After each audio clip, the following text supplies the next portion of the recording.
আসসালামু আলাইকুম। আশা করি আপনারা সবাই ভালো আছেন। স্ক্রিনে যে বিছানা চাদরটা দেখতে পাচ্ছেন, এটা কিন্তু বাটিকের মডেল। বিছানা চাদরটা কিন্তু অনেক কিউট। এখানে 2টা বিছানার চাদর আছে, অনেক কিউট। এই একটা চাদর, অনেক কিউট চাদরগুলো। আপনাদের যদি ভালো লাগে তাহলে অর্ডার দিতে পারেন। যে সকল আপুরা বলেন যে আপু আপনার ফেসিয়ালের কম্বোগুলো আমাকে একটু দেখান, আমি দেখানোর চেষ্টা করছি।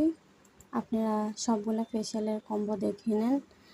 আর যদি আপনারা ফেসিয়াল করতে আপনাদের মন চায় তাহলে আপনারা চলে আসবেন সৈয়দপুর পার্বতীপুর রোড ড্রিম প্লাসের পাশে আমার বাসা। আপনারা যদি ফেসিয়ালের সার্ভিস নিতে চান অবশ্যই চলে আসবেন, আপনাদেরকে ফেসিয়ালের সার্ভিস দিয়ে দিব।